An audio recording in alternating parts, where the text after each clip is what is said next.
Good day, folks. This is Greg Judy at Green Pastures Farm. Today we're at Jonah's. Jonah, and what's your dog's name? Steel? That's Steel. Steel. What are you doing there, Jonah? Well, we got dinner here, Greg. You got dinner? Yep. What kind of dinner are you talking about? We got our lobsters. Oh, so man, look at that. when we buy them, we always try to take them down here and put them on the shore. Okay. So this is salt water. It's all salt water. This is your all's private beach. Yeah. So don't be fooled, you guys out where I'm from here. This isn't a lobster trap. There'd be a lot of angry lobster fishermen if it was. We bought these from the store. Okay. Yep.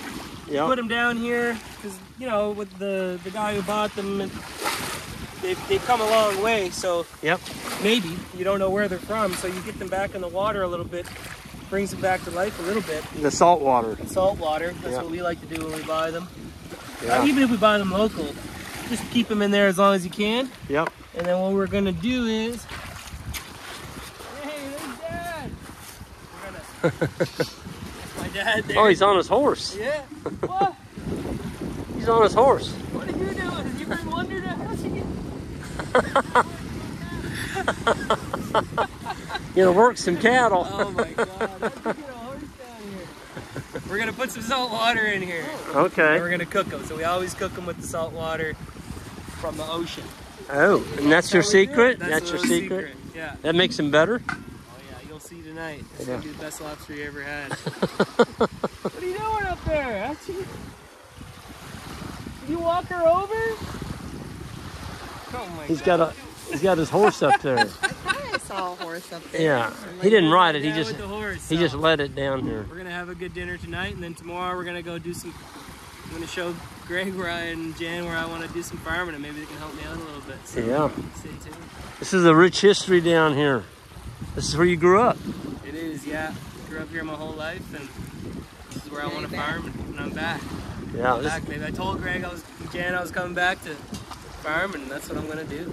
Jonah, you were talking about this area, the way it was settled way back in like 1700s.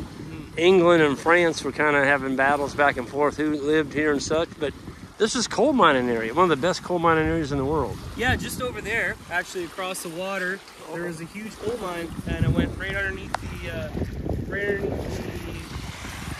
mountain, right into the ocean. So they were mining coal under the ocean even back in those days. Way down. Yeah, back in those days, they'd follow the seam down, and if it looked like it was going under the ocean, they would just keep following it. I don't know. I'm from farming lineage, so I like to be above ground. That's not for me. I like to be in the sun and Oh man. with the animals, but those You crazy guys. said some of those guys went 20 miles under the ocean. I think so. And they Yeah, had pit, pretty you called far. them pit ponies?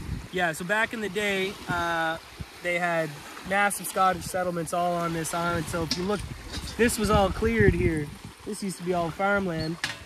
And what You they tell do me is- all these trees that we're looking at were gone? Yeah, they were gone pretty much. Maybe not all of them, but for the most part.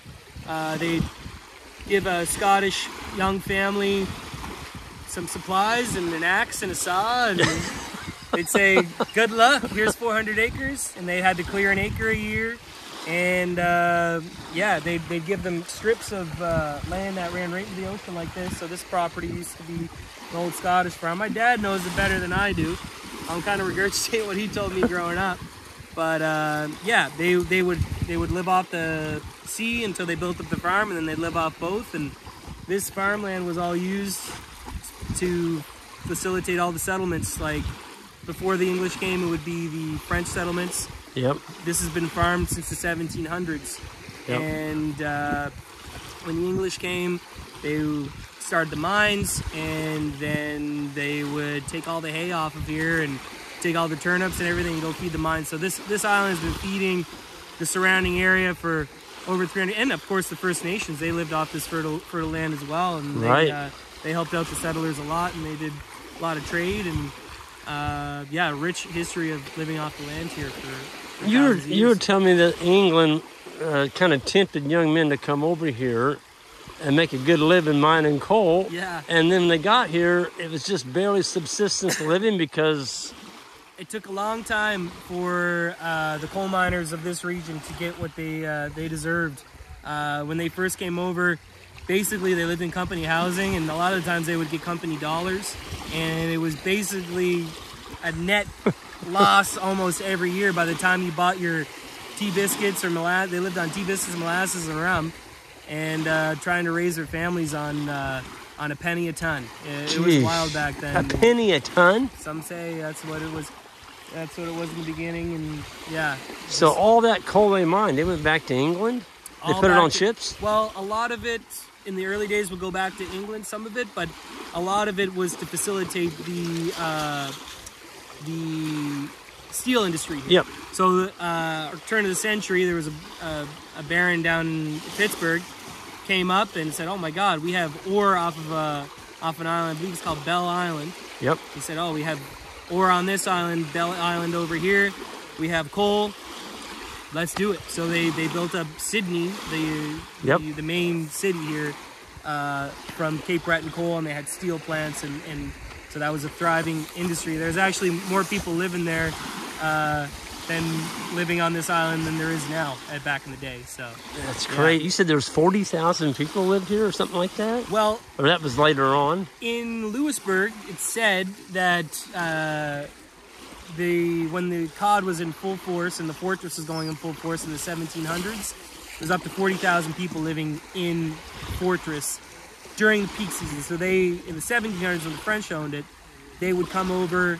People would come and do seasonal work, basically like we still do here. We still do seasonal work. It's still in our culture to fish for a season and then rest for a season and do other stuff. So we've always had a culture of seasonal work here, and it hasn't changed since the 1700s. You were telling me they would come here and bring their family, spend the whole summer cod fishing, dry all that cod and take it back with them. Yeah, they'd have a hook like this, the size of that, and that's how big the fish were the size of me sometimes. You're kidding me. Oh yeah, the fish were huge. Some of these fish were 2 feet, 3 feet long sometimes. And their hooks, if you look at the old hooks, they were like that on a jig line, and they drop it, and a lot of the times they weren't worried about the fish biting. They would hook them. They hook them. They would hook them with the hooks and then drag them up on. Take them back. Their wives would dry them out, and then that was their pay dirt. And then they'd go back and have their summer in the Basque region or wherever. A lot of Basques would be here, so that's the people at the time in between Spain and France.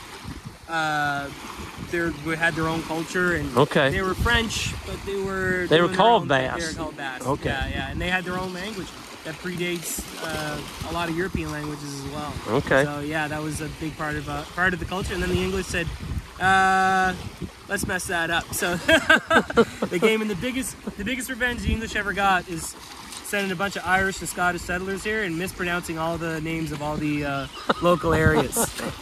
I'm telling you, the names on some of these signs around here, there's no way. Yeah. I can't pronounce them. No. It's pretty cool. You got to live here for at least 3 years before you can even start to pronounce these areas. Yeah. Well, Jonah, thank you for that history lesson. I'll let you get back to your lobsters. All right. Looking forward to that tonight. Thank you much. No problem. All right, folks, y'all hit that subscribe button. Well, we'll see you next time.